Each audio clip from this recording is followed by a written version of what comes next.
which is harder and some which is softer. Of course, the softer rock wears away by the wind and the rain more quickly, so you get these very, very strange sculptures. This place does feel old and forgotten, and you know, it feels like the perfect place. Maybe that's why these feel right, all these rock slabs that are all at different angles, is that it feels like it's falling apart, but it's really super old. You know? And since it's sedimentary, it feels like it's wrinkles. Yeah. It feels like it's an old man itself.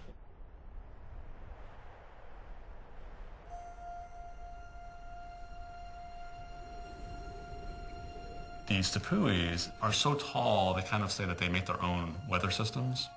One side will heat up by the sun quite quickly in the morning and form these swirling clouds which cap the top of the mountain. What I wasn't expecting was the rapid pace that it can be totally sunny and then you're in a cloud and then it's gone and it's sunny and then it comes back and it's raining, and it happens really fast. You're trying to paint something. You start. You look down, you're painting, and then you look up. Clouds. Hey, where'd Roraima go?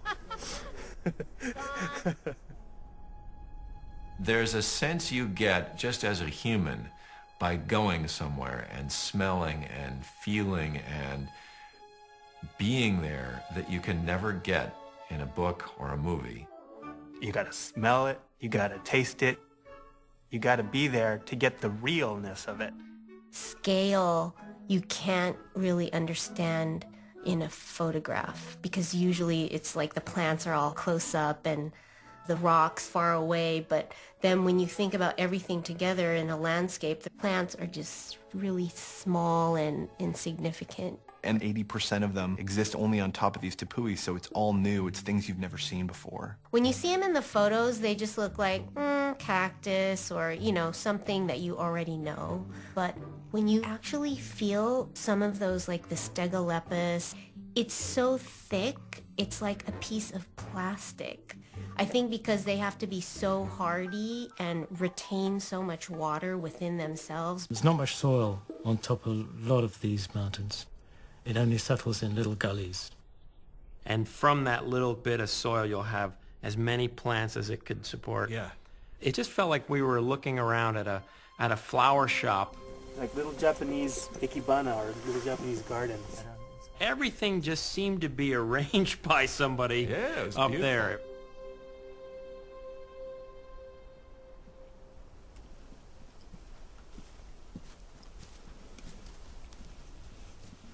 We walked all over Roraima. We went to the edge so we could look across to Kukunam, across this beautiful forested valley. We walked up to the Valley of Crystals. There's a whole valley that's covered in quartz crystals. I took them to a sinkhole. The way it's eroded, it looks like pillars. And they would suddenly sit down, say, okay, we're going to stop here, and make a lot of drawings. If I have a time to draw something, even if the drawing is lousy, it somehow sits in my head more. Like there's something about the act of putting it on paper that makes me experience it more vividly.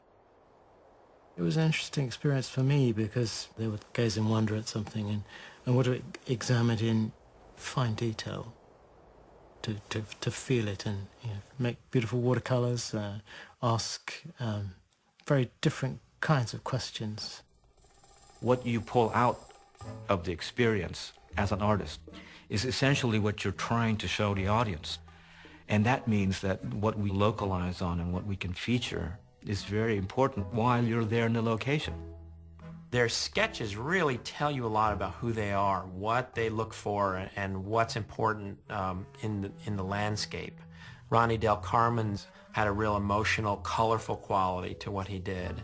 Don and Nat were looking at wonderful rhythm of structures of things. Lou was looking for the whimsy of things, and Bryn, you could tell she was really keyed into the beautiful textures she was seeing. We modeled some rocks and painted them so that you could really see like the lichen deposits and all the mineral deposits, things that are stuck onto the rock. It was really helpful in getting that look into the movie. Darn thing! There are certainly very specific things that ended up in the film. There are these cave walls that have been carved by water rushing past that we ended up using for Muntz's cave, you know, the same sort of feel of this erosion. And coming out of the mist and thinking you're looking at a person, but really it's a rock shape. I mean, that really happened. Hey. You were talking to a rock. Also, Muntz's lair, all the rocks around the entryway of that cave were influenced by the Kukunan tepui that we visited. There is another tepui next to Roraima called Kukunan, and we decided that we would go there. But of course, you've got thousands of feet of cliffs and impossible landscape in between. So we did it by helicopter, which sounds easy enough, but of course you can't carry many people in a helicopter. So we all took turns shuttling over to the top of Kukunan, and the plan was for us to just spend an hour, maybe 2 hours there, exploring that summit a little bit. There's nowhere to land on this tepui except for certain little islands in the middle of these vast stretches of crazy rocks and marsh. And when you get there, it's just all rock. Almost none of those little plants or, you know, anything that looks like anything besides rock.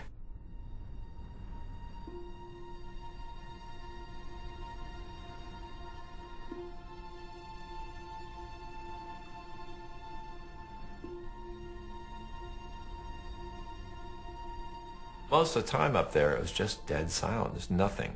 No birds, just the sound of wind. They said that less than probably 100 people have ever visited there.